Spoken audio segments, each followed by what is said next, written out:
I've seen many videos where the creator has shouted out other smaller booktube channels, and I wanted to start doing that more often. So this intro today is going to be a shout out for a brand new channel that I discovered, and I wish I remember how. I believe I saw it on a community post, but this channel is Evening Reader. Her name is Priscilla. And she has 2 videos on YouTube, and right as of now, 42 subscribers.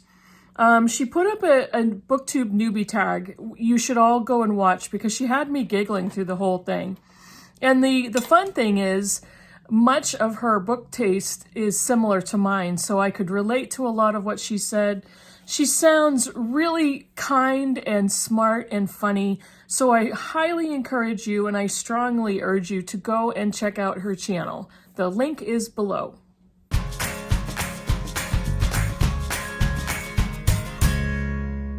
Hey BookTube, it's Kim at Middle of the Bookmarch, and this is my bookish week for Saturday, March 11th. Yes, it'll be the 11th. Filming on Friday, that's what I do. So, now, if you've been watching my videos, March is March of the Mammoths, and what I did is I set a personal challenge for myself. Nobody's forcing me into this, but I set a personal challenge for myself with a small stack of mammoths, and I wanted to see how many I could read in the month of March. Now, you already know that I'm grabbing it over, it's just in front of me. I am rereading Middlemarch with my book group, The Critical Chicks. This is an official mammoth at 830 something pages.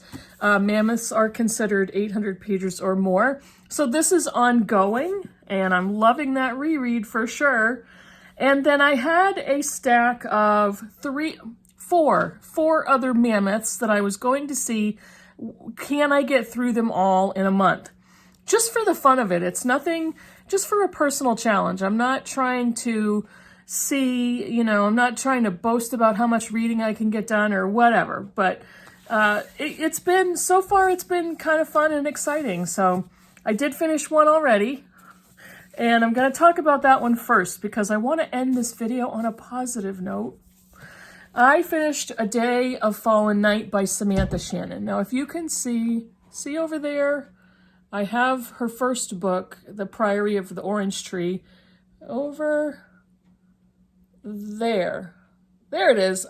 There it is. I figured out how to move my hand so I could point to it. So I finished this one. Initially, I gave it 3 stars on Goodreads, but I actually went back and changed it to 2 because I kept thinking about it, and I kept being aggravated when I thought about this book. So I'll tell you why. I did read the whole thing, and I didn't DNF it. There were times when I was tempted to, so let me tell you about it. This is a triple perspective story. There are 3 main female characters throughout the book, and their stories are the ones that we are following most deeply, and their names are Tanuva, Glorian, and the third one is Dumai. So these 3 women are from different parts of this fantasy world. Glorian is the princess. Dumai is kind of they call her a god singer, but the gods in this book are considered dragons. And this is set Dumai lives in the east. Glorian, the princess, lives in the west. And kind of in the middle somewhere is Tanuva, who is I guess you would call her a nun or a prioress of the Prior of the Orange Tree in Samantha Shannon's first book. Okay, so was that rambling or confusing or anything? So those are the characters, the 3 primary female characters we're following. So it's a totally made-up fantasy world. The West is mostly like our West, traditional Christian, monotheistic religion. And in the East, where they worship dragons as gods, it's more like Eastern religions. And so that's fairly stereotypical as it mirrors our reality, our world reality. It's a feminist novel because the women are warriors and are royalty. The men are very much nurturers and caretakers. And none of this is insulting or mean or unrealistic in any way. It's just written in from a feminist perspective in the story. So it was really good. It was very creative how she did that. Okay, now what's the story? What's the book about?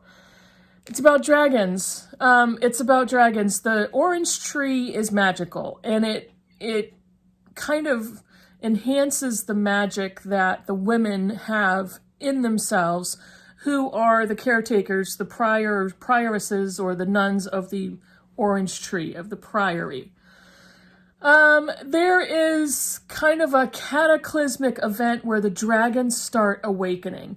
And there, it's kind of the question of good versus evil. There are bad dragons and good dragons.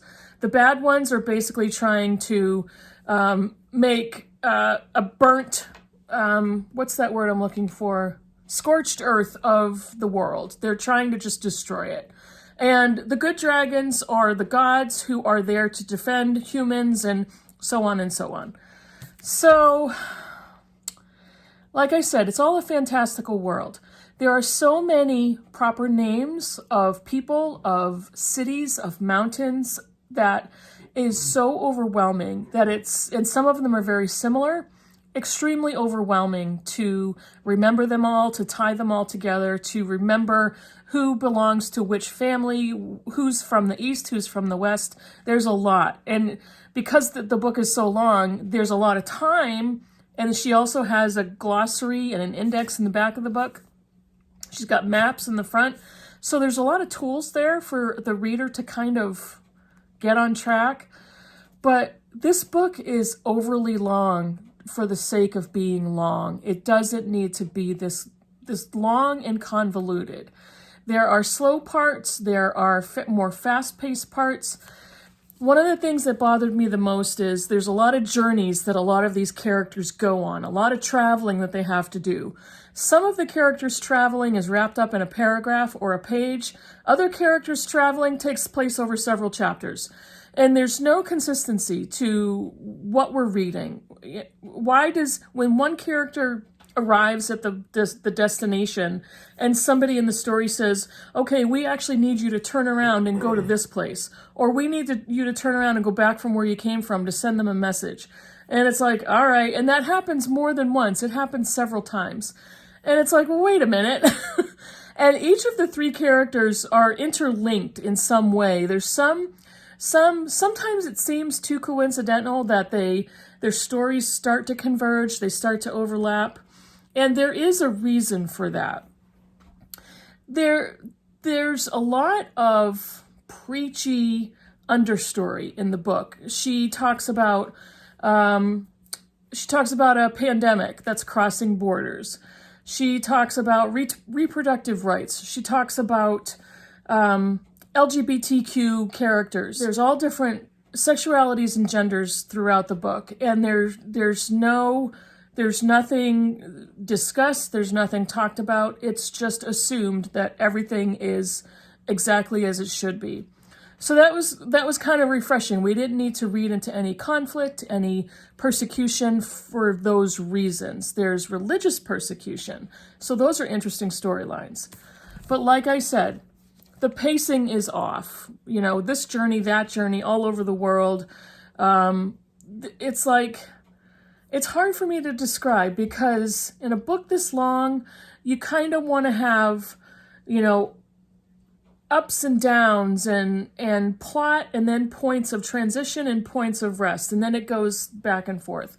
But this book was kind of a little too lackadaisical in its approach. The plot was kind of the same pace throughout the book. And it was easy to figure out. There's a lot of things that, with the exception of maybe one twist towards the last third of the book, it's pretty easy to see where the story was going. And she just did not wrap things up tightly enough. There's an epilogue that talks about each of the characters' stories and how they continue. And it's like, this book is so long, that should have been included in the regular narrative, part of the narrative, and the growth arc of all these characters. This is a fantastical world, but all of a sudden, a lot of the characters are speaking with Scottish terms, like the word Bonnie or Ken or wee little lass. It's like, are they Scottish or are they totally fantastical creatures? I don't know, but there's a lot of Scottish descriptions. It's like, why is that? I know the author is British, but, well, she's not. I don't think she's Scottish, and even if she is, this is not taking place in Scotland. So, yes. It's just too long. It's way too long. I didn't love it. I liked The Priory of the Orange Tree. This is the prequel to it.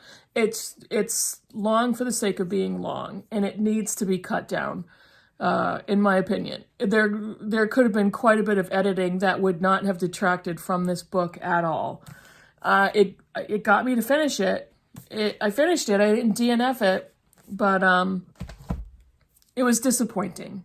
But again, there's some fun in reading books like that. I love books with dragons, and yeah, that's where I landed.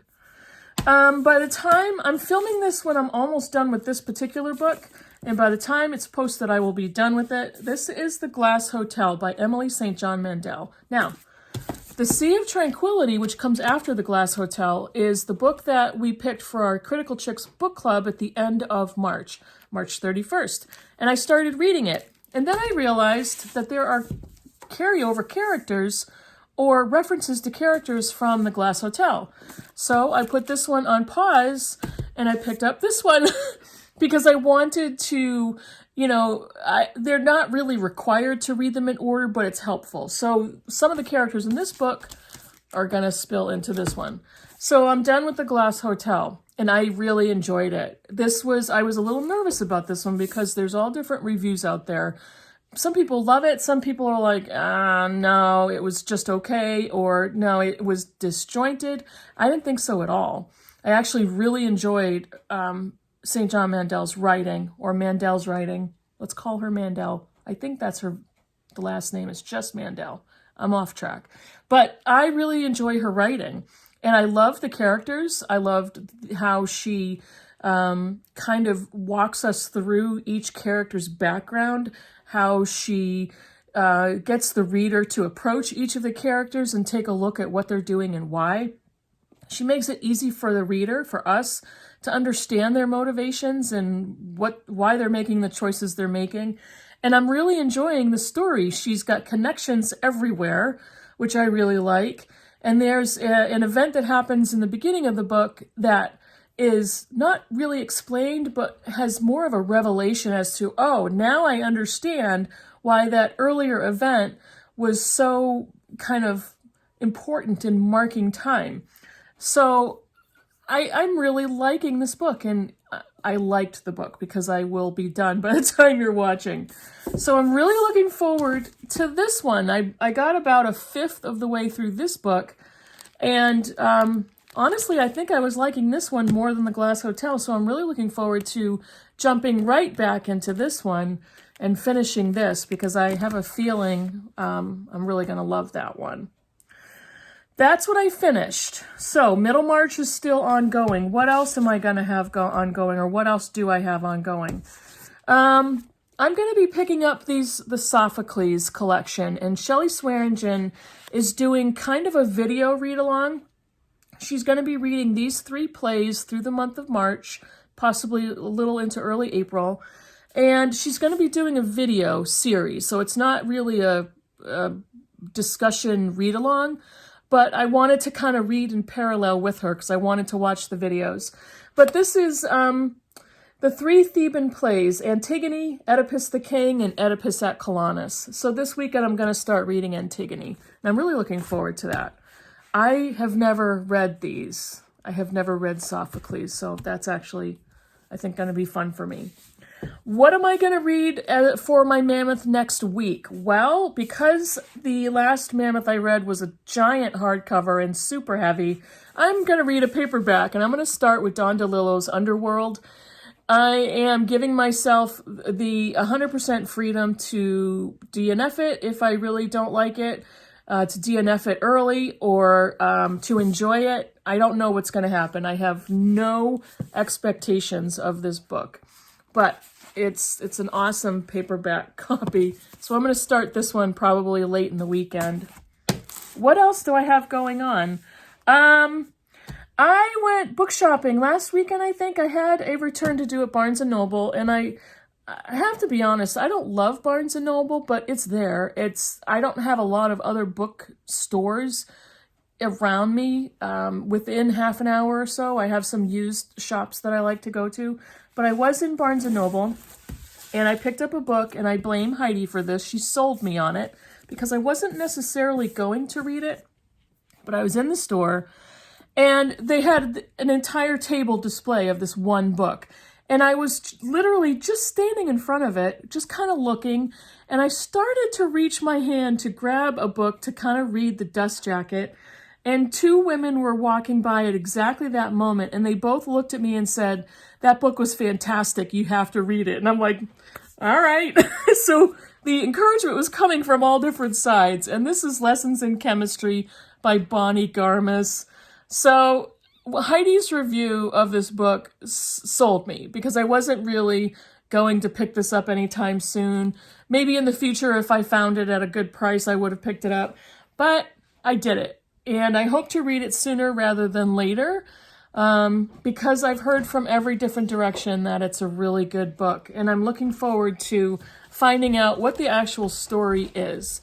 And that's it. That's all I've got to report. That's all I've got to talk to you about. Go please and check out Priscilla at Evening Reader. The link is below, so please go and do that. She needs way more subscribers, and like I said, brand new channel, 2 videos, and I'm hoping that she gets more really quickly. That's it for me. Let me know in the comments below what you think of any of the books I showed you or anything I said, and I will see you in the next video. Bye, everybody.